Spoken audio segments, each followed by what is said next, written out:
حدیث کا نام لیتے ہیں، حدیث پر عمل نہیں کرتے۔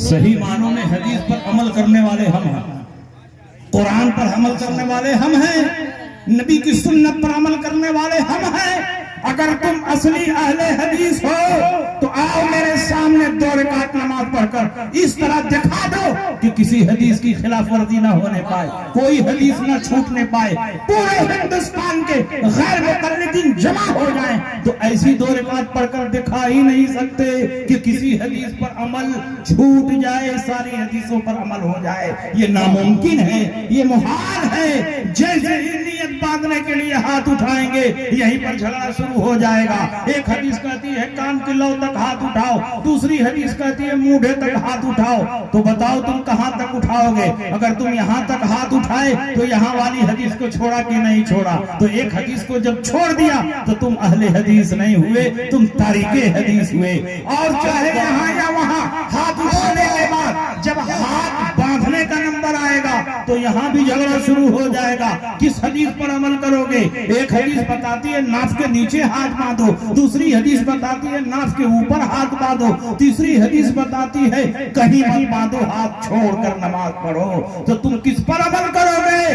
اگر ناف کے نیچے والی حدیث پر عمل کرتے ہو تو اوپر والی حدیث چھوٹ گئی، چھوڑ کر نماز پڑھنے والی حدیث چھوٹ گئی۔ اگر تم ہاتھ چھوڑ کر نماز پڑھتے ہو تو باندھنے والی حدیث پر عمل نہیں ہوا۔ جب بھی ایک حدیث پر عمل کرو گے تو اس کے خلاف جو حدیث ہوگی وہ چھوٹ جائے گی۔ 3 حدیثوں کو چھوڑ کر تم اپنے آپ کو اہل حدیث کہتے ہو، تم تو تاریخ حدیث ہو، تم منکر حدیث ہو، تم حدیث پر عمل نہیں کرتے، تم اپنی طبیعت پر عمل کرتے ہو۔ الحمدللہ ہم لوگوں کو یہ تکلف کی ضرورت نہیں ہے۔ جہاں جہاں حدیثوں میں ٹکراؤ ہوتا ہے تو ہم یہ تلاش کرتے ہیں کہ رسول اللہ کی سنت کیا ہے، اس لیے کہ ہم اہل حدیث نہیں ہیں، اہل سنت ہیں۔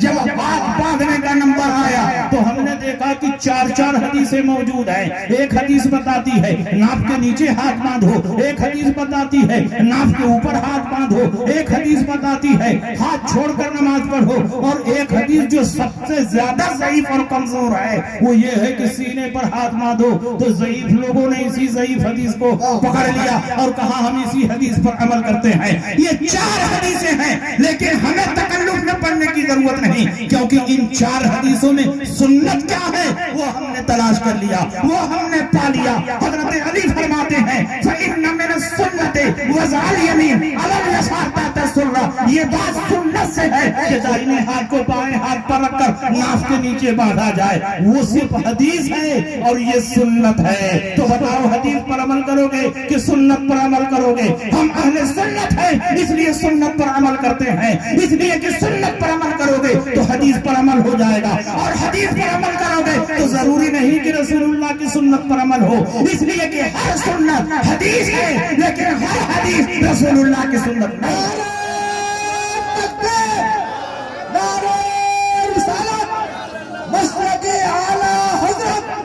مفتی شمشاد صاحب قبلہ نعرہ تکبیر۔ سنیے امام ترمذی نے باب باندھا ہے تو 3 مسلک بیان کیا۔ امام ترمذی کے زمانے میں تو اعلیٰ حضرت نہیں نہ تھے۔ امام ترمذی نے باب باندھا کہ ہاتھ کہاں باندھا جائے تو 3 مسلک بیان کیا۔ پہلا مسلک ابو حنیفہ اور ان کے ماننے والوں کا، اور وہ ہاتھ کے نیچے باندھتے ہیں۔ دوسرا مسلک امام شافعی اور ان کے ماننے والوں کا، وہ ناف کے اوپر ہاتھ باندھتے ہیں۔ تیسرا مسلک امام مالک کا، وہ ہاتھ چھوڑ کر نماز پڑھتے ہیں۔ امام ترمذی نے چوتھا کوئی مسلک ہی نہیں بیان کیا، چوتھی کوئی حدیث ہی نہیں بیان کی۔ اگر چوتھی کوئی حدیث ثابت ہوتی اور چوتھا کوئی مسلک ثابت ہوتا تو امام ترمذی اتنے بڑے محدث ہیں، لاکھوں حدیثوں کے حافظ ہیں، وہ ضرور فرماتے کہ چوتھا مسلک فلاں کا ہے اور وہ ہے سینے پر ہاتھ باندھنا، لیکن یہ انہوں نے نہیں بیان کیا۔ اس کا مطلب ان کی نظر میں صرف 3 حدیثیں ثابت تھی، چوتھی حدیث ثابت نہیں ہے۔ جو ثابت نہیں ہے اسی پر یہ ناثابت عمل کر رہے ہیں، جس حدیث کا کوئی وجود نہیں ہے اسی حدیث پر یہ اہل حدیث عمل کر رہے ہیں۔ جو حدیث ضعیف اور کمزور ہے، جو حدیث منکر ہے، اسی حدیث پر یہ عمل کر رہے ہیں۔ میں تم سے پوچھنا چاہتا ہوں، بات بات پر ہم سے بخاری کی حدیث کا مطالبہ کرتے ہو، تم کہتے ہو میں دکھائیے، قیام جائز ہے تو بخاری میں دکھائیے، قبر پر چادر ڈالنا جائز ہے بخاری میں دکھائیے، فاتحہ کرنا جائز ہے بخاری میں دکھائیے، ایصال ثواب جائز ہے بخاری میں دکھائیے۔ میں تم سے پوچھنا چاہتا ہوں کہ کیا تم بھی بخاری میں دکھا سکتے ہو سینے پر ہاتھ باندھنا جائز ہے تو بخاری میں دکھاؤ۔ پورے دنیا کے غیر مقلد جمع ہو جائیں تو سینے پر ہاتھ باندھنے کی ایک ہی حدیث بھی صحیح ستہ میں نہیں دکھا سکتے۔ بخاری میں کیا دکھائیں گے؟ ترمذی میں بھی نہیں، مسلم میں بھی نہیں، ابو داؤد میں بھی نہیں، ابن ماجہ میں بھی نہیں، مسند امام احمد بن حنبل میں بھی نہیں، بیہقی میں بھی نہیں، دارمی میں بھی نہیں، موطا امام مالک میں بھی نہیں، کتاب الآثار میں بھی نہیں، سنن میں بھی نہیں۔ ان کی ایک کتاب ہے صحیح ابن خزیمہ۔ ایک غیر مقلد سے پوچھا بتاؤ ہم سے بات بات پر رسول پاک کی حدیث کا مطالبہ کرتے ہو اور وہ بھی بخاری والی حدیث چاہیے۔ ایسا لگتا ہے کہ رسول پاک نے اپنے زمانے میں فرمایا تھا کہ صرف بخاری کی حدیث پر عمل کرنا اور کسی حدیث پر عمل نہ کرنا۔ اگر رسول پاک کا ایسا کوئی قول ہو تو پیش کرو۔ نبی کے زمانے میں نہ بخاری شریف تھی نہ امام بخاری تھے۔ تیسری صدی ہجری میں بخاری لکھی گئی، تیسری صدی ہجری میں امام بخاری پیدا ہوئے۔ معیار یہ نہیں ہے بخاری میں دکھاؤ، معیار یہ ہونا چاہیے کہ صحیح حدیث میں دکھاؤ۔ صحیح حدیث جہاں ملے گی وہاں عمل ہوگا۔ امام بخاری کو 1,00,000 صحیح حدیثیں یاد تھی۔ یہ تم بھی لکھتے ہو، ہم بھی لکھتے ہیں، پوری دنیا کے علماء کا اس بات پر اجماع اور اتفاق ہے کہ امام بخاری کو 1,00,000 صحیح حدیثیں یاد تھیں، لیکن بخاری شریف میں کل 8,500 حدیثیں ہیں۔ تعلیقات اور مقررات کو نکال دیا جائے تو کل 4,500 حدیثیں ہیں، باقی 95-96,000 حدیثیں کہاں چلی گئیں؟ جب 1,00,000 صحیح حدیثیں یاد تھیں تو بخاری میں 1,00,000 نہیں ہے، کل 4-5 ہزار حدیثیں ہیں، باقی 95,000 حدیثیں کہاں گئیں؟ تو ماننا پڑے گا جیسے بخاری میں صحیح حدیث ہے، مسلم میں بھی ہے، ترمذی میں بھی ہے، ابو داؤد میں بھی ہے،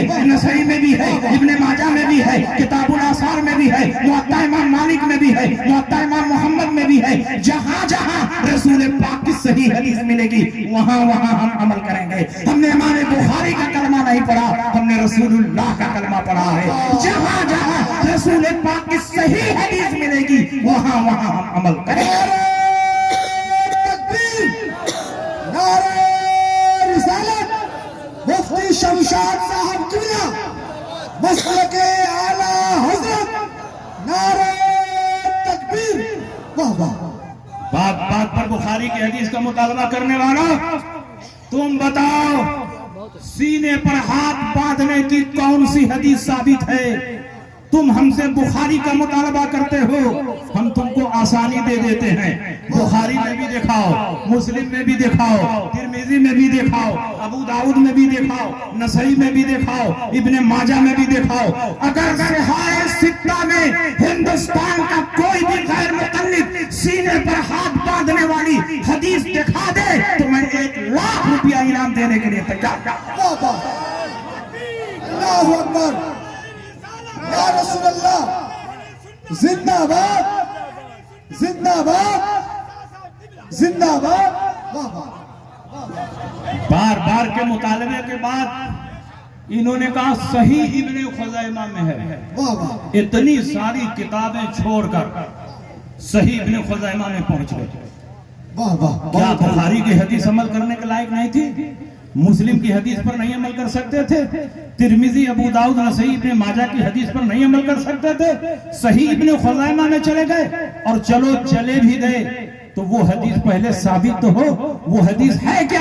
انہوں نے کہا، وائل ابن حجر نے کہا تمہارے لیے سنت یہ ہے کہ تم سینے پر ہاتھ باندھو۔ میں نے کہا کن سے کہا تمہارے لیے سنت یہ ہے؟ عورتوں سے کہا تمہارے لیے سنت یہ ہے کہ تم سینے پر ہاتھ باندھو۔ کیا تم عورت ہو کہ سینے پر ہاتھ باندھو گے؟ عورتوں کے سینے پر کوئی چیز ہے جس کو چھپانے کے لیے یہاں ہاتھ باندھنے کا حکم دیا گیا ہے؟ رسول پاک سید عالم صلی اللہ علیہ وسلم یہ پسند فرماتے ہیں کہ عورت اگر ایک طرف اللہ کی عبادت کر رہی ہے تو دوسری طرف اس کی پردہ پوشی بھی ہونی چاہیے۔ عورت کو پردہ پوشی کی وجہ سے حکم دیا گیا کہ تم سینے پر ہاتھ باندھو، فَإِنَّهُ أَسْتَرُ لَهُنَّ، کیونکہ اس میں تمہاری پردہ پوشی زیادہ ہے۔ عورت جب نماز پڑھے تو اللہ کی عبادت بھی کرے، پردہ پوشی بھی کرے۔ جب سینے پر ہاتھ باندھے گی تو پردہ پوشی بھی ہوتی رہے گی، عبادت بھی ہوتی رہے گی۔ تمہارے سینے پر کیا ہے جس کو چھپانے کے لیے تم یہاں ہاتھ رکھے ہوئے ہو؟ تم کیوں اس حدیث پر عمل کر رہے رہے ہو، یہ حدیث عورتوں کی ہے، اس پر عورتوں کو عمل کرنا چاہیے. تم مرد ہو تو مردوں والی حدیث پر عمل کرو. علی فرماتے ہیں سنت یہ ہے کہ دائیں ہاتھ کو بائیں ہاتھ پر رکھ کر ناف کے نیچے باندھنا چاہیے. مرد ہو تو مردوں والی حدیث پر عمل کرو، اور عورت ہو تو عورتوں والی حدیث پر عمل کرو، اور دونوں کے بیچ میں ہو تو جس پر چاہو عمل کرو. نعرہ تکبیر، نعرہ رسالت، مفتی شمشاد صاحب قبلہ مسلک اعلیٰ حضرت، نعرہ تکبیر، رد غیر مقلدین، نعرہ تکبیر. ارے مولانا صبغت اللہ صاحب کا بھی نعرہ لگاؤ، یہی تو مزاج دے رہے ہیں. واہ واہ، بہت خوب. اب علامہ عبدالعزیز خان صاحب چلے گئے، حضرت علامہ شفیع القادری چلے گئے، واہ واہ، تو اب پورے سیوان کی ذمہ داری کن کی ہے؟ مولانا صبغت اللہ صاحب مصباحی کی ذمہ داری ہے. اللہ اکبر. اس لیے ضروری ہے کہ اب حضرت پوری مضبوطی کے ساتھ پورے سیوان کی قیادت کریں، اور پالیسی بالکل صاف ستھری ہو، لوچ پوچ نہ ہو، ٹناٹن مسلک اعلیٰ حضرت کی حمایت میں ہمیشہ کھڑے رہیں. انشاءاللہ ہم لوگ ان کی حمایت میں کھڑے ہیں.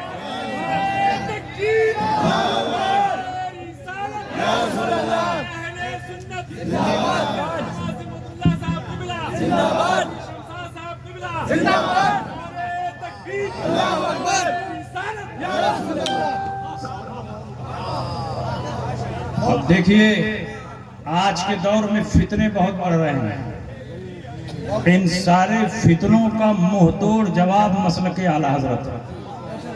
صلح کلیت بڑی تیزی کے ساتھ بڑھ رہی ہے. ایسے لوگوں کی تعداد کم نہیں ہے جو کہتے ہیں کسی کو برا بھلا نہ کہو، وہ اپنی مسجد میں ہم اپنی مسجد میں، ان کا ایمان ان کے ساتھ، ہمارا ایمان ہمارے ساتھ، ان کا عمل ان کے ساتھ، ہمارا عمل ہمارے ساتھ. ایسے لوگ بہت پیدا ہو چکے ہیں جو صلح کلیت کو بڑھاوا دے رہے ہیں. کسی کلمہ گو کو کافر نہ کہو، کسی کلمہ گو کو برا بھلا نہ کہو، کسی کلمہ گو پر اعتراض نہ کرو. جلسوں میں کسی کے خلاف تقریر نہیں ہونی چاہیے، سارے کلمہ گو کو ملا کر چلنا چاہیے. میں آپ سے پوچھنا چاہتا ہوں اگر ہر کلمہ گو حق پر ہوتا، ہر کلمہ گو مسلمان ہوتا، تو نبی اکرم صلی اللہ علیہ وسلم کے وصال کے بعد صدیق اکبر خلیفہ ہوئے، اور جیسے ہی خلیفہ ہوئے کچھ لوگوں نے زکوٰۃ کی فرضیت کا انکار کر دیا اور کہا ہم نماز پڑھیں گے، روزہ رکھیں گے، لیکن زکوٰۃ نہیں دیں گے. زکوٰۃ کی فرضیت کے منکر ہو گئے. حضرت صدیق اکبر نے فرمایا جو زکوٰۃ کی فرضیت کا منکر ہو گیا میں اس سے جہاد کروں گا. اگر نبی کے زمانے میں بکری کا ایک بچہ بھی دیتے تھے تو جب تک وہ ادا نہیں کر لیں گے میں ان سے جہاد کروں گا. حضرت عمر نے کہا آپ کیسے ان سے جہاد کریں گے، وہ تو کلمہ پڑھتے ہیں. اور نبی نے فرمایا من قال لا الہ الا اللہ فقد دخل الجنہ، جس نے لا الہ الا اللہ پڑھ دیا وہ جنت میں چلا گیا. تو یہ تو جنتی لوگ ہیں، ان سے کیسے آپ جہاد کریں گے؟ لیکن قربان جائیے صدیق اکبر رضی اللہ تعالی عنہ کے علم پر کہ جہاں بڑے بڑے صحابہ حیران تھے، صدیق اکبر نے ان کی رہنمائی فرمائی. حضرت صدیق اکبر نے فرمایا کہ جب دو حدیث ہو، ایک حدیث مختصر ہو اور ایک حدیث تفصیلی ہو، تو دونوں کو ملا کر کے مطلب نکالنا چاہیے. دوسری حدیث میں رسول پاک نے فرمایا من قال لا الہ الا اللہ فقد عصم منی مالہ و دماغہ الا بحق الاسلام، جس نے لا الہ الا اللہ پڑھ لیا اس نے اپنی جان کو محفوظ کر لیا، اپنے مال کو محفوظ کر لیا، الا بحق الاسلام، لیکن حق اسلام آ جائے تو جان بھی لی جائے گی، مال بھی لیا جائے گا. اگر کسی مسلمان کو ناحق قتل کر دے تو اب لا الہ الا اللہ نہیں دیکھا جائے گا، حق اسلام کی وجہ سے قصاص میں اسے قتل کیا جائے گا. اور اگر زکوٰۃ کی فرضیت کا منکر ہو جائے تو زکوٰۃ بھی حق اسلام ہے، اس کی وجہ سے اس کی جان بھی لی جائے گی اور اس کا مال بھی لیا جائے گا. صدیق اکبر نے قیامت تک کے مسلمانوں کو بتا دیا کہ صرف کلمہ پڑھ لینا کافی نہیں ہے، کلمہ پڑھنے کے ساتھ ساتھ جب تک تمام ضروریات دین کو وہ مان نہ لے اس وقت تک مسلمان نہیں ہوگا. زکوٰۃ کی فرضیت یہ ضروریات دین سے ہے. انہوں نے ایک امر ضروری کا انکار کیا تو صدیق اکبر نے جہاد کیا، اور یہ وہابی دیوبندی ہزاروں ضروریات دین کا انکار کر رہے ہیں۔ انہوں نے اپنی کتاب میں لکھا کہ خاتم النبیین کا وہ معنی نہیں جو صحابہ سمجھتے تھے۔ خاتم النبیین کا معنی آخری نبی نہیں ہے، اصلی نبی ہے۔ اس لیے نبی کے بعد اگر کوئی نبی آ جائے تو آپ کی خاتمیت میں کوئی فرق نہیں پڑے گا۔ جس کا یہ عقیدہ ہو کہ نبی کے بعد کوئی نبی آ سکتا ہے وہ کافر و مرتد ہے۔ میں یہ نہیں کہتا۔ شفاء قاضی عیاض میں امام قاضی عیاض فرماتے ہیں من لم یعرف ان محمد صلی اللہ علیہ وسلم آخر الانبیاء فلیس بمسلم لانہ من الضروریات۔ جس کا یہ عقیدہ ہو کہ نبی آخری نہیں ہے، ان کے بعد کوئی نبی آ سکتا ہے، تو وہ مسلمان نہیں ہے، کیونکہ نبی کا زمانے کے اعتبار سے آخری نبی ہونا یہ ضروریات دین میں سے ہے۔ جو اس کا انکار کرے، لاکھ نمازیں پڑھے، روزہ رکھے، قرآن کی تلاوت کرے، لیکن وہ مسلمان نہیں ہو سکتا۔ جو نبی کے علم کو چوپایوں اور پاگلوں سے تشبیہ دے وہ نبی کی توہین کر رہا ہے، اور نبی کی تعظیم بھی ضروریات دین کی ہے، اس لیے وہ بھی مسلمان نہیں ہو سکتا۔ غرر درر بزاریہ فتاوی خیریہ میں لکھا ہے وقد اجمع العلماء على ان من شتمه وكذبه او عابه او تنقصه فقد كفر بالله تعالى وبانت منه امراته۔ تمام علماء کا اس بات پر اجماع اور اتفاق ہے کہ جس نے نبی کی توہین کی، جس نے نبی کو گالی دیا، جس نے نبی کی شان ہٹائی، وہ آدمی کافر و مرتد ہے، اس کی عورت اس کے نکاح سے نکل گئی۔ جو اپنی کتابوں میں یہ کہے کہ فلاں کا علم نبی کے علم سے زیادہ ہے، شیطان ملک الموت کا علم نبی کے علم سے زیادہ ہے، تو جو نبی کے علم کو گھٹائے، شیطان ملک الموت کے علم کو بڑھائے، وہ بھی مسلمان نہیں ہے۔ من قال فلان عالم منہ صلی اللہ علیہ وسلم فهو صاب حکمہ حکم الصاب۔ جس کا یہ عقیدہ ہو کہ فلاں کا علم نبی سے زیادہ ہے، وہ نبی کو گالی دینے والا ہے، اس کا حکم گالی دینے والے کی طرح ہے۔ اب بتاؤ، یہ کلمہ بھی پڑھتے ہیں، یہ نماز بھی پڑھتے ہیں، یہ روزہ بھی رکھتے ہیں، لیکن ضروریات دین کا انکار کر رہے ہیں، تو کیا ان کا نماز پڑھنا مفید ہے؟ ان کا روزہ رکھنا مفید ہے؟ ان کا کلمہ پڑھنا مفید ہے؟ جب تک تمام ضروریات دین کو تم مان نہیں لیتے اس وقت تک تو مسلمان نہیں ہو سکتے۔ حضور مفتی اعظم علیہ رحمت و رضوان کی خدمت میں ایک شخص حاضر ہوئے۔ مفتی اعظم دن بھر تعبیر لکھتے رہتے تھے، بھیڑ لگی رہتی تھی، اور جب کوئی آدمی آ کر چپ چاپ بیٹھتا تھا اور کچھ بتاتا نہیں تھا تو آپ خود ہی پوچھتے تھے بتائیے کیا کام ہے، کس لیے آنا ہوا، تو اس کی ضرورت کی تکمیل فرما دیتے۔ حضور مفتی اعظم ان کی بارگاہ میں ایک شخص آیا بیٹھا رہا، آپ نے پوچھا کوئی ضرورت ہو تو بتائیں، کہا نہیں حضرت سے ملنے کے لیے آئے ہیں۔ پھر بیٹھا رہا، پھر مفتی اعظم نے پوچھا کوئی ضرورت ہو تو بتائیں، کہا حضور ایک مسئلہ سمجھنا ہے۔ کہا پوچھئے کون سا مسئلہ سمجھنا ہے؟ تو اس نے کہا امام اعظم ابو حنیفہ کا مسلک یہ ہے کہ اہل قبلہ کی تکفیر نہیں ہونی چاہیے، جو قبلہ کی طرف منہ کر کے نماز پڑھتے ہیں ان کو کافر نہیں کہنا چاہیے۔ امام اعظم ابو حنیفہ رضی اللہ عنہ کا یہی مسلک ہے۔ مفتی اعظم نے کہا بالکل صحیح ہے۔ تو اس نے کہا پھر دیوبندیوں کو کیوں کافر کہتے ہیں، اہل حدیث کو کیوں کافر کہتے ہیں، تبرعی شیعوں کو کیوں کافر کہتے ہیں؟ حضور مفتی اعظم ہند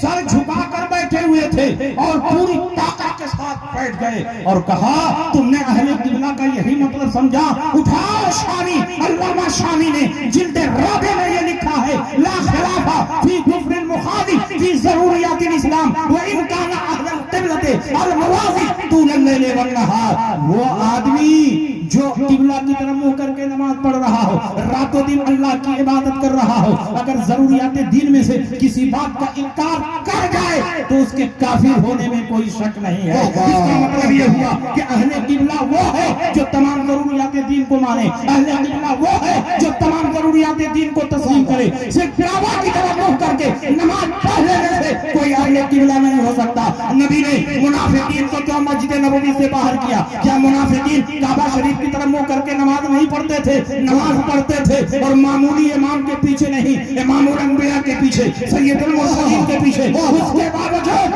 ان کے دل میں نبی کی تعظیم نہیں تھی، اور نبی کی تعظیم ضروریات دین سے ہے، تو اللہ نے وحی کے ذریعے ان کے ناموں کی خبر دی۔ نبی نے جمعہ کا خطبہ دیتے ہوئے فرمایا یا فلاں اخرج فإنک منافق، اے فلاں تم نکل جاؤ تم منافق ہو، اے فلاں تم نکل جاؤ تم منافق ہو، اے فلاں تم نکل جاؤ تم منافق ہو۔ نبی نے منافقین کو اپنی مسجد سے کیوں باہر کیا؟ وہ تو نبی کے ساتھ بعد جہاد کرتے تھے, مسجد نبوی میں نماز پڑھتے تھے, کعبہ کی طرف منہ کر کے نماز پڑھتے تھے, اس لیے کہ ان کے دل میں نبی کی تعظیم نہیں تھی. نبی کی تعظیم ضروریات دین سے ہے. اس کا مطلب جو کلمہ پڑھے اور نبی کی تعظیم نہ ہو, کلمہ پڑھے اپنی کتابوں میں توہین کرے, کلمہ پڑھے نبی کے علم کو چوپایوں اور پاگلوں سے تشبیہ دے, کلمہ پڑھے اور ضروریات دین کا انکار کرے, کلمہ پڑھے اور نبی کے بعد نئے نبی کے آنے کو ممکن جانے, کلمہ پڑھے شیطان ملک الموت کے علم کو بڑھائے, کلمہ پڑھے نبی کے لیلات کو کنہیا کے جنم دن سے تشبیہ دے, کلمہ پڑھے سامنے کھانا رکھ کر فاتحہ پڑھنے کو وائٹ پڑھن سے تعبیر کرے, کلمہ پڑھے نبی کو مر کر مٹی میں ملنے والا بتائے. ایسا آدمی لاکھ کلمہ پڑھے لیکن مسلمان نہیں ہو. نعرہ تکبیر, نعرہ رسالت, مفتی شمشاد صاحب کیا مسلک اعلی حضرت. اس لیے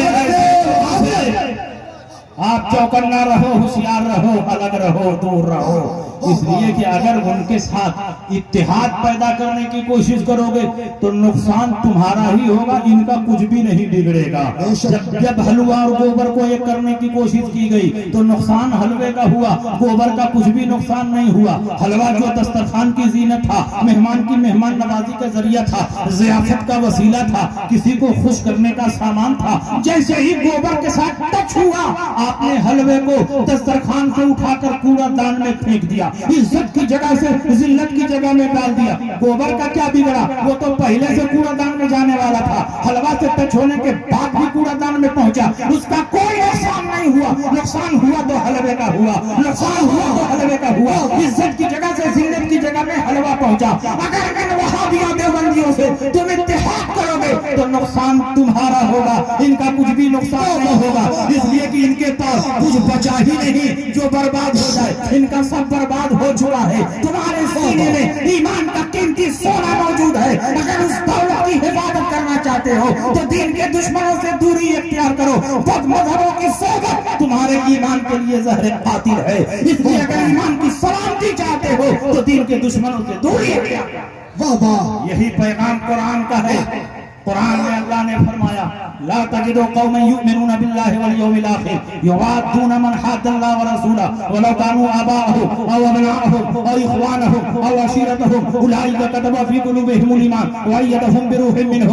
اے نبی آپ نہیں پائیں گے ایسے لوگوں کو جو اللہ پر یوم آخرت پر ایمان رکھے, وہ اللہ اور رسول کے دشمنوں سے دوستی نہیں کر سکتے. وہ دشمن اپنا باپ کیوں نہ ہو, اپنا بیٹا کیوں نہ ہو, اپنا بھائی کیوں نہ ہو, اپنے کنبے اور قبیلے کا کیوں نہ ہو, جو لوگ اللہ اور رسول کے دشمنوں سے دوستی نہیں کرتے یہ وہ کامل مسلمان ہیں جن کے دلوں میں ایمان کو اللہ نے جما دیا ہے, روح القدس کے ذریعے ان کی تائید و حمایت فرمائی ہے. اور اسی کو رسول اللہ نے فرمایا سیکون فی آخر زمان دجالون کذابون یاتونکم بما لم تسمعوا انتم ولا آباؤکم فایاکم وایاہم لا یضلونکم ولا یفتنونکم. آخر زمانے میں کچھ جھوٹے اور مکار پیدا ہوں گے جو ایسی باتیں کریں گے جن کو نہ تم نے سنا نہ تمہارے آبا اجداد نے سنا. تم ان سے دور رہنا, ان سے الگ رہنا, کہیں ایسا نہ ہو کہ یہ گمراہ کر دیں, تم کو فتنے میں مبتلا کر دیں. اور یہی تعلیم نبی نے بھی دی. نبی نے یہ بھی بتایا یہ نمازیں بہت پڑھیں گے, روزہ بہت رکھیں گے, قرآن کی تلاوت بہت کریں گے,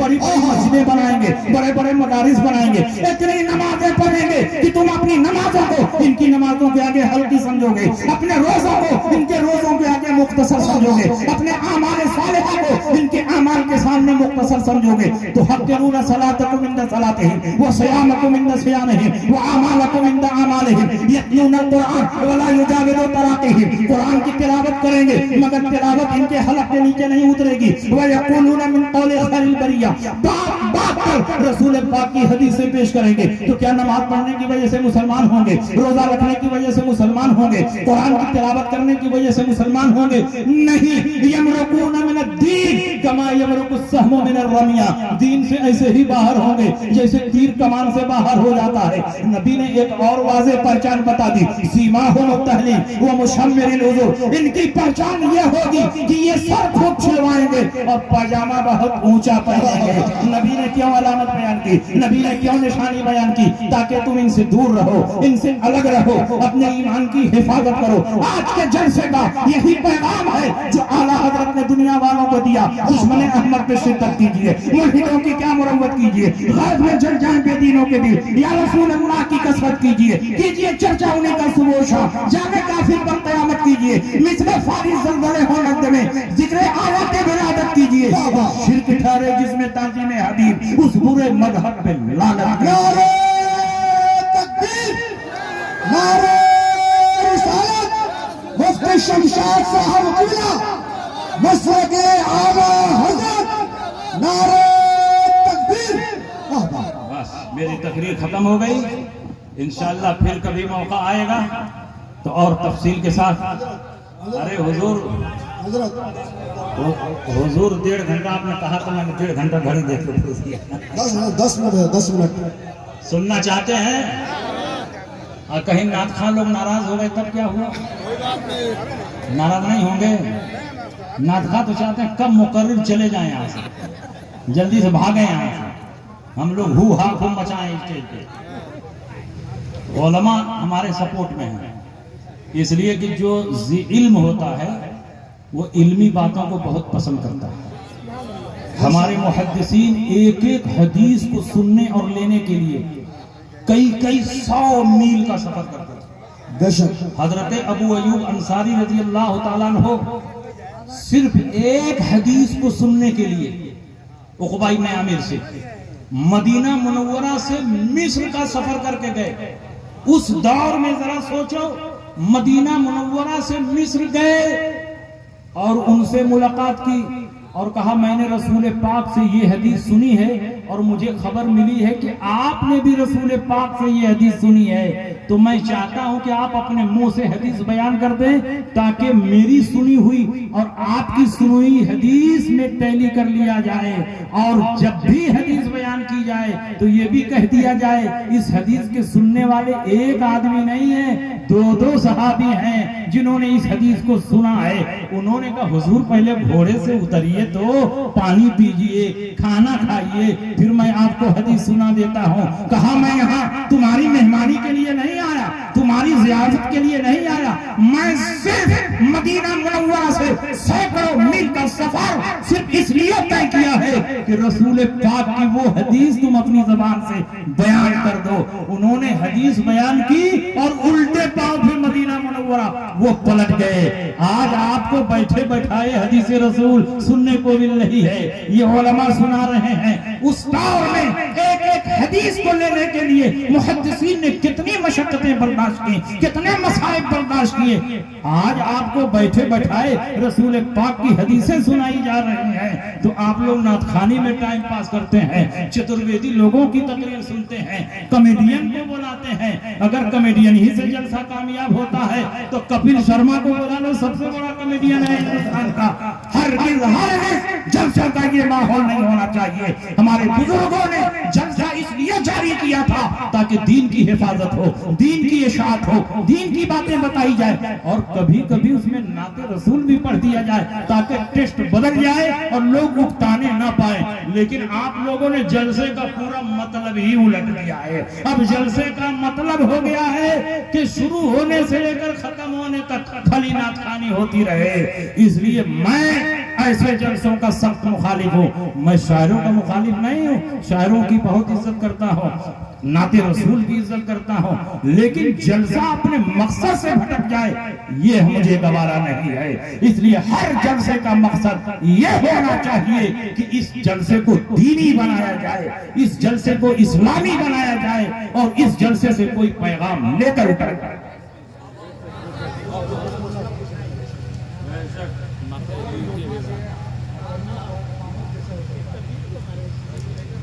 چلیے ٹھیک، 10 منٹ کا ٹائم ہے اور میں تقریر کر دیتا ہوں۔ اعلیٰ حضرت امام احمد رضا اپنے دور میں غوث پاک کے نائب مطلق اور خلیفہ اعظم بن کر آئے۔ بے شک غوث پاک نے ہر دور میں کسی نہ کسی عالم ربانی کو اپنا نائب بنایا، اور اعلیٰ حضرت اپنے دور میں غوث پاک کے نائب مطلق تھے۔ یہ میں نہیں کہتا، بڑے بڑے ولیوں کے خواب میں آ کر خود سرکار غوث پاک نے فرمایا کہ اس وقت میرا نائب ہندوستان میں مولانا احمد رضا صاحب بریلوی ہے۔ جماعت اہل سنت کے بہت بڑے محدث ہیں، پیر طریقت شیخ المشائخ پیر سید جماعت علی شاہ محدث علی پوری رحمت اللہ علیہ، حیات اعلیٰ حضرت اٹھا کر دیکھو، بہت بڑے کے محدث اور عالم ہیں، علی پور کے رہنے والے، اور اس وقت علی پور پاکستان میں پڑتا ہے۔ انہوں نے خواب دیکھا، سرکار غوث پاک خواب میں تشریف لائے تو انہوں نے پوچھا حضور ہر زمانے میں آپ کسی نہ کسی کو اپنا نائب بناتے ہیں، اس کے سر پر نیابت کا تاج رکھتے ہیں، اس دور میں ہندوستان میں آپ کا نائب کون ہے؟ تو سرکار غوث پاک نے فرمایا اس وقت پورے ہندوستان میں میرا نائب مولانا احمد رضا خان بریلوی۔ نعرہ تکبیر، نعرہ رسالت، مسلک اعلیٰ حضرت، مسلک اعلیٰ حضرت، بستی بستی دریا دریا۔ واہ واہ۔ اور جب اعلیٰ حضرت کی روحانیت اور ولایت میں اور اضافہ ہوا تو شرقپور کے رہنے والے پیر طریقت شیخ المشائخ حضرت علامہ پیر محمد شرقپوری نے خواب دیکھا، خواب میں سرکار غوث پاک تشریف لائے اور علامہ شرقپوری نے پوچھا حضور اس وقت پوری دنیا میں آپ کا نائب کون ہے؟ تو سرکار غوث پاک نے فرمایا اس وقت پوری دنیا میں میرا نائب مولانا احمد رضا خان ہے۔ واہ واہ۔ ان کے دل میں اعلیٰ حضرت کی ایسی عظمت پیدا ہوئی کہ وہ شرقپور سے چل کر بریلی آئے، اعلیٰ حضرت کے بیٹھک میں پہنچے، اعلیٰ حضرت گویا انہی کا انتظار کر رہے تھے۔ جیسے ہی اعلیٰ حضرت کو سلام کیا، اعلیٰ حضرت سے مصافحہ کیا اور علامہ شرقپوری نے اعلیٰ حضرت کے ہاتھ کو چوما تو اعلیٰ حضرت نے پلٹ کر ان کا ہاتھ چوم لیا۔ علامہ شرقپوری نے کہا حضور میں تو پہلی بار آپ کے پاس آ رہا ہوں، میں نے اپنا نام نہیں بتایا، اپنا نسب نہیں بتایا، اپنا تعارف نہیں کروایا، میں نے تو اس لیے آپ کا ہاتھ چوما کہ آپ ہندوستان کے سب سے بڑے عالم اور فقیہ ہیں۔ تو اعلیٰ حضرت فرماتے ہیں کہ تم نے عالم ہونے کی حیثیت سے میرا ہاتھ چوما اور میں نے اس لیے ہاتھ چوما کہ جو خواب میں غوث پاک کو دیکھ کر آ رہا ہو وہ اس لائق ہے کہ اس کا ہاتھ نہیں اس کا پاؤں بھی چوما جائے، اس لیے میں نے تمہارے ہاتھ کو بوسا دیا۔ نعرہ تکبیر، نعرہ رسالت، دشت غوث الورا کانفرنس، مسلک اعلیٰ حضرت مفتی شمشاد صاحب قبلہ۔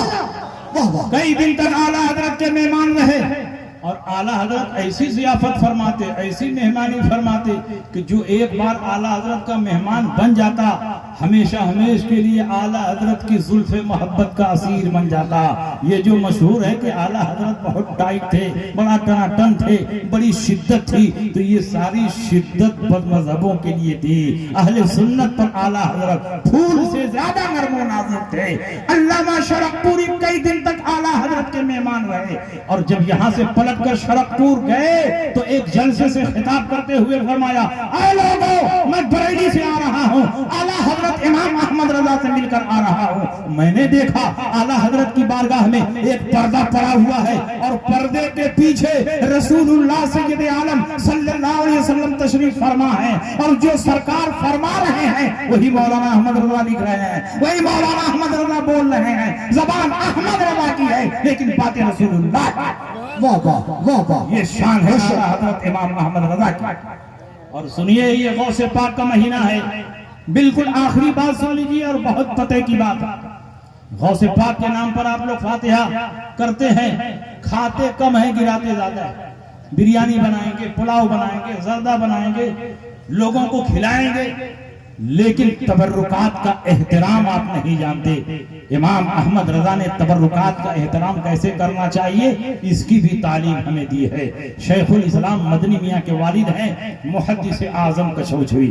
جب وہ مدرسے سے فارغ ہو گئے اور گھر والوں نے فیصلہ کیا کہ ان کو بہت بڑا مفتی اور مناظر بنانا ہے اور بہت بڑے مفتی اور مناظر کے لیے کسی بڑے مفتی اور مناظر کے پاس پہنچ کر کے داؤں پیش سیکھنا پڑے گا، تب تو وہ مفتی اور مناظر ہو سکتا ہے۔ جب نگاہ دوڑائی تو کہ اعلیٰ حضرت سے بڑا غیر منقسم ہندوستان میں نہ کوئی مفتی تھا نہ مناظر تھا. اعلیٰ حضرت کی بارگاہ میں لے کر گھر والے پہنچے, کہا حضور یہ آپ کی خدمت میں رہیں گے, جو خدمت چاہیں آپ ان سے لے لیں, ان کو فتویٰ نویسی سکھائیں, ان کو مناظرانہ صلاحیتوں سے آراستہ فرما دیں. اعلیٰ حضرت نے فرمایا شہزادے ہیں, میرے پاس رہیں, میرے پاس جو کچھ ہے ان کے جد کریم کا دیا ہوا ہے, یہ میرے پاس رہیں اور فتویٰ نویسی کی ٹریننگ حاصل کریں. اس کے بعد 2 دن مہمان رہے. تیسرے دن اعلیٰ حضرت نے ان کو بلایا. چارپائی پر ایک طرف اعلیٰ حضرت بیٹھے ہیں, دوسری طرف محدث صاحب کو بیٹھایا, اور فتویٰ نویسی کی ذمہ داری دینے سے پہلے اعلیٰ حضرت نے اپنی جیب خاص سے 11 روپیہ نکالا. خادم سے کہا جاؤ پہلے تبرک لے کر آؤ. خادم تبرک لے کر آیا. اعلیٰ حضرت نے غوث پاک کے نام فاتحہ پڑھی اور اس کے بعد اپنے ہاتھ سے تبرک لیا, محدث اعظم کچھوچھوی کو دیا, لیجیے آپ کھا لیجیے. باقی تبرک آپ نے جتنے حاضرین اور خدام تھے ان کو دیا کہ آپ لوگ آپس میں تقسیم کر کے کھا لیں. سارے حاضرین نے آپس میں بانٹ کر کے کھا لیا. محدث اعظم کچھوچھوی کا بیان ہے, اچانک میں نے دیکھا اعلیٰ حضرت امام احمد رضا چارپائی سے نیچے اتر آئے. میں نے سوچا کوئی ضرورت ہوگی, گھر میں جا رہے ہوں گے, لیکن نہیں, میں نے دیکھا زمین پر بیٹھ گئے, اور جیسے نمازی سجدے میں سر جھکاتا ہے ویسے ہی اعلیٰ حضرت زمین پر اپنا سر جھکا رہے ہیں. میں نے زمین پر غور سے دیکھا تو میں نے یہ دیکھا تبرک بانٹنے والوں کی غلطی سے تبرک کا ایک چھوٹا سا ذرہ زمین پر گرا ہوا ہے, اور وقت کا امام اپنے ہاتھ سے نہیں جھک کر اپنی زبان سے اٹھا رہا ہے. جس کے دل میں سرکار کا اس کے پاک کا اتنا احترام ہو تو اس کے دل میں رسول پاک کا کتنا احترام ہوگا. اسی لیے اعلیٰ حضرت نے غوث پاک کی بارگاہ میں جتنی عاجزی اور انکساری کے ساتھ اپنے آپ کو پیش کیا ہے کسی اور ولی کی بارگاہ میں نہیں پیش کیا ہے. تجھ سے در سے سگ سے ہے مجھ کو نسبت, میری گردن میں بھی ہے دور کا ڈورا تیرا, میری قسمت کی قسم کھائے سگانے بغداد ہند میں رہ کے بھی دیتا رہو پہرا تیرا. یہ اعلیٰ حضرت عظیم البرکت کی شان ہے. ولیوں کا احترام کرو, ولیوں کے تبرکات کا بھی احترام کرو. علماء کی مجلس میں بیٹھو, جب علماء کی مجلس میں بیٹھو گے علمی باتیں سیکھو گے تو تم گمراہ نہیں ہوگے, بددین نہیں ہوگے, تم کو کوئی مس گائیڈ نہیں کر پائے گا, کوئی تم کو گمراہ نہیں کر پائے گا. آج کے جلسے کا یہی پیغام ہے, مسلک اعلیٰ حضرت پر پوری مضبوطی سے قائم رہو. اعلیٰ حضرت امام احمد رضا کے بارے میں یہ 2 چند جملے ہم نے کہہ دیے, ورنہ آپ کی ذات تو سمندر ہے, بڑے بڑے بولنے والے بول کر چپ ہو گئے لیکن اعلیٰ حضرت کا تعارف نہ کرا سکے. میرے جیسا کم علم کیا اعلیٰ حضرت پر بول سکتا ہے؟ علامہ عبدالعلی میرٹھی نے اعلیٰ حضرت کے بارے میں یہی کہہ کر خاموشی اختیار کر لی, تمہاری شان میں جو کچھ کہو اس سے سوا تم ہو, قسیم جان عرفاں اے شہ احمد رضا تم ہو. یہاں آ کر ملی نہریں شریعت اور طریقت کی, ہے سینہ مجمع البحر, ایسے رہنما تم ہو, تم ہی پھیلا رہے ہو علم حق اکناف عالم میں. امام اہل سنت نائب غوث الورا تم ہو. اعلیٰ حضرت امام احمد رضا کے مسلک پر پوری مضبوطی سے قائم رہیے, یہی مسلک دنیا اور آخرت میں ہمیں اور آپ کو نجات عطا فرمائے گا. وآخر دعوانا ان الحمدللہ رب العالمین وما علینا الا البلاغ. السلام علیکم ورحمۃ اللہ وبرکاتہ.